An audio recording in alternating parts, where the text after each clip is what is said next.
हमें हमारा ड्यूक दिखाया जाता है जो कि स्माइल कर रहा था। तो उसके साथी कहते हैं तुमने देखा उन्होंने स्माइल की, और एक तो चिल्लाने लगता है, वो कहता है ग्रैंड ड्यूक, तो दूसरा उसके मुंह पे हाथ रख लेता है। वो कहता है जरा उस तरफ देखो तो सही, तुम्हें मेरी बात पे यकीन नहीं हो रहा था। लेकिन जैसे ही उन्हें मौका मिलता है वो अपनी लॉकेट के अंदर घूर के देखते हैं जैसे वहां पर उनकी किसी लवर की फोटो हो, लेकिन असल में वो तो बच्चों की फोटो थी। और वो कहता है और उनके एक्सप्रेशन तो देखो, ऐसा सच में लगता है कि उनको ये गिफ्ट उनकी लवर ने दिया है।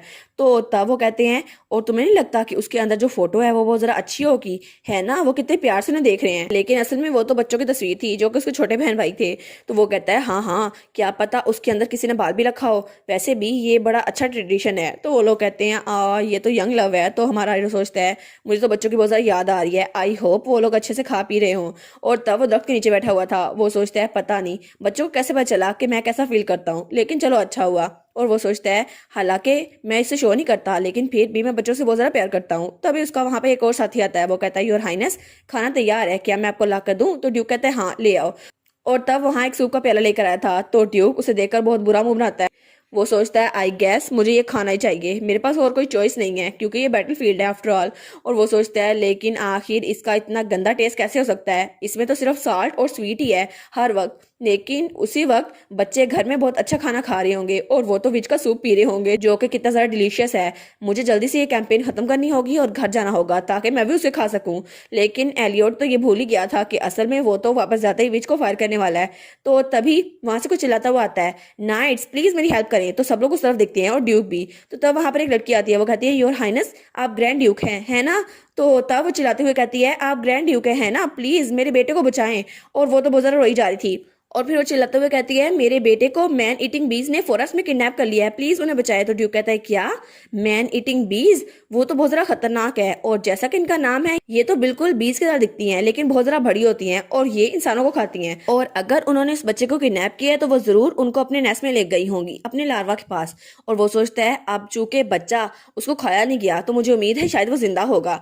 तो तभी कोई कहता है योर हाइनेस क्या हमें इसकी हेल्प करनी चाहिए? और दूसरा कहता है स्काउट्स ने पता किया है कि मैन ईटिंग बीज उनका नेस्ट अभी थोड़ी देर पहले हमने देखा था वहीं पर है। तो वो कहता है ठीक है सर्च पार्टी को गैदर करो, मुझे उस बच्चे को ढूंढना होगा, मैं खुद इस ऑपरेशन को लीड करूंगा। और उसके बाद वो लोग सारे के सारे वहां से निकल गए थे और ड्यूक भी अपने घोड़े में सवार वहां से निकल गया था। और तभी उनको वो जगह दिखती है। वो कहता है देखा ये है वो, सब लोग अटैक के लिए तैयार हो जाओ। और वहां पर बीज ने अपना छत्ता बनाया हुआ था। तो तब ड्यूक कहता है सब लोग निशाना बांध लो। और तब वो भी अपना तीर कमान संभाले हुए था और सबके सब तीर कमान उस छत्ते की तरफ थी।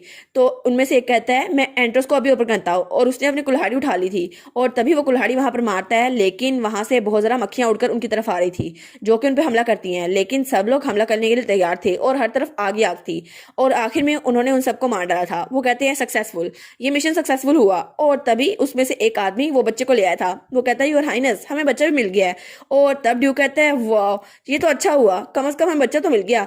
तो तब उसका स्पाई कहता है इसको बस थोड़े से स्क्रैचेस आए हैं, वरना बच्चा बिल्कुल ठीक है, इसको कोई खतरा नहीं है। तो ड्यूक कहता है थैंक गुडनेस, मुझे बहुत ज्यादा अच्छा लगा, चलो तो मैं तुम्हारी मॉम के पास वापस छोड़ दूं। लेकिन तभी उसका स्पाई चिल्ला कहता है योर हाइनेस आपके पीछे, प्लीज वहां पर देखे। तो ड्यूक के पीछे वही मक्खी थी जो कि जलकर भी मरी नहीं थी। तो ड्यूक कहता है क्या क्या मैं मरने वाला हूँ? और तभी हमें दूसरी तरफ का सीन दिखाया जाता है जहाँ पे हमारा छोटा सा लूका कहता है हेजल तुम्हें पता है भाई कब वापस आएंगे, आखिर कितने दिन और लगेंगे? तो हेजल कहती है ओ वो सोचती है मैंने सुना था कि इसमें कोई सेट डेट नहीं होती, लेकिन जैसे ही उनकी मॉन्स्टर एक्सपीडिशन खत्म होगी वो वापस आ जाएंगे और उसमें काफी ज्यादा टाइम भी लग सकता है। ज्यादातर तो कहते हैं कि 2 हफ्तों में खत्म हो जाती है, लेकिन शायद 10 दिन और भी लग जाएं, हमें तो इस बारे में कोई न्यूज भी नहीं मिली। तो वो उससे कहती है शायद जब तक ब्रोकली बड़ी नहीं हो जाती तब तक वो वापस नहीं आ सकते, जब ब्रोकली बड़ी होगी ना तब हम लोग इकट्ठे उसको उतारेंगे। तो लूका कहता है अच्छा ऐसा है? तो हमारी सोचती है मैं इसको बता दूंगी कि 3 महीने ब्रोकली उगने में लगते हैं, बस मुझे इससे यही बताना होगा। लेकिन वो उसे कहती है चलो ब्रोकली को इकट्ठा ग्रो करते हुए देखते हैं और फिर बड़े भाई का इंतजार करते हैं, ठीक है? वो कहते हैं हाँ हाँ ठीक है, मुझे बहुत ज्यादा खुशी होगी अगर भाई भी हमारे साथ हो जब ब्रोकली पक जाए। तो वो कहती है हाँ हाँ। और उसके बाद हंसते हुए कहता है मैं सच में चाहता हूँ कि बड़े भाई यहाँ पे जल्दी आ जाए। लेकिन दूसरी तरफ ड्यूक वो जमीन पर गिरा हुआ था और उसके सीने पर उस मक्खी ने वार किया था। तो उसका स्पाई कहता है ड्यूक क्या आप ठीक हैं? और तब सब लोग वहां पे गैदर हो गए थे। वो कहते हैं आपको तो उसने स्टिंग कर दिया है ना, आपने बच्चे की जान बचा ली, लेकिन मुझे लगता है जहर फैल रहा है। तो ड्यूक वो बड़ी मुश्किल से उठ के बैठता है। वो कहता है तुम्हें क्या लगता है कैसे जहर फैला होगा? लेकिन उसको बहुत ज्यादा पसीना आ रहा था और वो सोचता है क्वीन भी वो तो धमाके की वजह से बिल्कुल फट गई और उसका जहर मुझ पे आके लगा, लेकिन मैंने अपनी पावर को यूज कर लिया, हालांकि किसी को पता नहीं मेरे पास ये पावर है। तभी वहां पर हीलर आती है, वो कहती है योर हाइनेस, क्या आप ठीक है? आखिर आप ऐसा कैसे कर सकते हैं? और ये पॉइजन, ये तो आपके दिल तक पहुंचने वाला था। चलो अच्छा हुआ आप बच गए, लेकिन उस बच्चे की जान बचाना इतना जरूरी नहीं था आपकी जान से। तो वो कहता है तुम्हें फिक्र करने की जरूरत नहीं है, मुझे बहुत ज्यादा अच्छा लगा कि उस बच्चे की जान बच गई है। और वो कहता है लेकिन ये भी जरा अच्छा हुआ कि मेरा फेस वो अनहार्म्ड है, क्योंकि अगर यहाँ पे क्राउन प्रिंस होता तो वो हंसते हुए कहता है अगर ये मर भी गया ये फिर भी हैंडसम रहेगा। लेकिन उसकी हीलर कहती है क्या आप इस मौके पे मजाक कर रहे हैं? और तब हंसते हुए कहती है वेल अनफॉर्चुनेटली क्राउन प्रिंस को ये कहने का मौका नहीं मिलेगा, क्योंकि आप तो बिल्कुल ठीक है, क्योंकि आपकी बॉडी पे जहर फैला ही नहीं है आपकी इस लॉकेट की वजह से। वो कहता है क्या लॉकेट? और वहां पर वही लॉकेट था जो उसे हमारी हीरोइन ने दिया था। वो कहता है ये तो विच का गिफ्ट था, है ना, इसने मेरी जान बचाई। तो तब उस लॉकेट को देखते हैं जो कि थोड़ा सा टूट गया था, लेकिन उसकी वजह से उसकी जान बच गई थी। तो तब वो उसको खोलता है तो उसमें लूना और लुका की तस्वीर पर जो शीशा था वो टूट गया था। तो वो कहता है क्या ये शीशा टूट गया? ये तो बुरी अलामत हुई है ना। तो तभी उठने लगता है तो उसकी साथी कहती है एक मिनट रुक जाओ योर हाइनेस, अगर आप ऐसे हिलते रहे तो मुश्किल हो जाएगी, आपका जख्म हील नहीं होगा। वो कहता है नहीं, मुझे वापस घर जाना है, मुझे लगता है उन दोनों की जान खतरे में है। और दूसरी तरफ हमें हमारी लूना और लुका दिखाई जाते हैं जो कि आराम से सो रहे थे, लेकिन कुछ रीजन की वजह से ड्यूक कहता है मुझे बहुत ज्यादा बुरा लग रहा है, ऐसा लगता है उन पर हमला होने वाला है, और अगर ऐसा हुआ तो मैं उनको बचाने के लिए वहां पर नहीं होऊंगा। और तभी हमें उनका घर दिखा जाता है जहां पे शाम हो रही थी, लेकिन वहां झाड़ियों में कोई छुपा हुआ था, जैसे वो उनको मारने के लिए वहां आया हो, असैसिन। और फिर से हमें मेंशन का सीन दिखा जाता है जहां पर अब रात हो गई थी। तो हमारी हीरोइन कहती है गाइस मैंने तुम लोग को कहा है ना खेलना बंद करो, और बच्चे उसके इर्द गिर्द खेले जा रहे थे। वो कहती है मैंने तुम लोग को कहा है ना सोने का टाइम हो गया है, प्लीज अब खेलना बंद करो और अब तुम लोग को सोना होगा।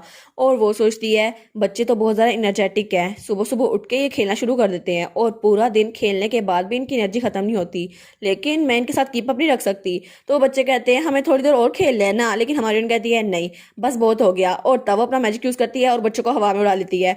वो कहती है बस कर दो, अब तुम लोग को सोना चाहिए, अगर तुम लोग सोए नहीं तो कल की एनर्जी नहीं मिलेगी तुम लोग को। और उसके बाद वो लोग वहीं बिस्तर पे आ गए थे। तो लुका कहता है मुझे कहानी सुननी है। तो हमारी कहती है अच्छा तुम्हें कहानी सुननी है? तो लूना कहती है आज मैं कहानी पढ़ूंगी, और वो थम्बलीना की कहानी थी। तो वो कहती है ठीक है तुम पढ़ लो आज कहानी। तो हमारी हीरोइन सोचती है लूना ने जब से पढ़ना स्टार्ट किया है अब से कहानी वही पढ़ा करती है, इससे उसकी ग्रामर भी अच्छी हो रही है। वो कहती है जी जी बिल्कुल मैं पढ़ूंगी कहानी, और तब वो कहानी पढ़ना शुरू करती है। वो कहती है कुछ दिनों के बाद सीड्स ग्रो होना शुरू हुए और जो विच ने उगाए थे, है ना, विच ने उगाए थे।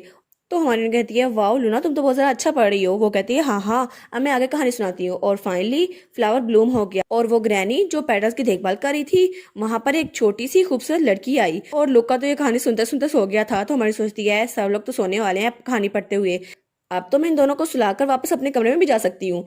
तो तभी हमारी लूना वो कहानी पढ़ना बंद कर देती है। वो कहती है मुझे भी थम्बलीना बनना था। तो हमारी सोचती है क्या किस लिए? तो वो कहती है मुझे भी मिसिस स्वेलो की बैग पे सफर करना था और वायलेट शेल बेड पे सोना था जिसके ऊपर कोई पेटल हो। लेकिन तभी बाहर से बिजली कड़कने की आवाज आती है। तो हमारी कहती है क्या? और तब वो तीनों डर जाते हैं और तीनों के तीनों उठ गए थे, पूरी तरह से जाग गए थे। तो हमारी कहती है क्या बाहर बारिश हो रही है? लेकिन हमें पता कैसे नहीं चला। और तब वो सोचती है मैंने अभी तो उनको सुलाया था लेकिन ये लोग फिर से उठ गए, और लूका तो रोना शुरू कर देता है। वो कहता है बस कर दो, मुझे इससे डर लग रहा है। वो कहता है हेजल क्या तुम हमारे साथ ही सो सकती? वो सोचती है एलियोट ने तो मना किया था कि मैं ऐसा ना करूं, लेकिन ड्यूक की बात को मैं बदल भी नहीं सकती, और बच्चों को इस अकेले कमरे में मैं अकेले नहीं छोड़ के जा सकती। तो वो कहती है अच्छा मैं कुछ सोचती हूँ। लेकिन तभी वो कहती है लूना, तो लूना वहां से गायब थी। वो कहती है हैं लूना तुम कहाँ पे चली गई? और लूना वहां जमीन पे बैठी हुई थी। वो कहती है लूना तुम ठीक तो हो? क्या तुम्हें बिजली से डर लग रहा है? वो कहती है नहीं नहीं मैं तुम्हें और लूका को प्रोटेक्ट करूंगी हेजल, तुम फिक्र ना करो। वो कहती है लेकिन पिछली बार तुमने कहा था तुम्हें डर लगता है। वो कहती है आखिर हेड ऑफ ग्रैंड डची को डर कैसे लग सकता है, वो भी एक बिजली से? तो तभी बिजली कड़कती है तो वो अपने आप को चादर में छुपा लेती है। वो कहती है मुझे तो डर लग रहा है। तो हमारी सोचती है ऐसा लगता है मेरे पास अब कोई चॉइस नहीं है, मुझे वो करना ही होगा जो मैं करने वाली हूँ।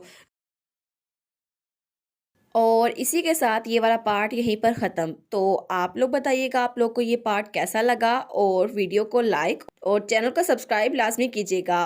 बाकी वीडियोस का लिंक भी स्क्रीन पर नज़र आ रहा होगा तो काइंडली उनको भी चेकआउट कर लें। और thank you so much for watching my videos. Stay safe, bye bye.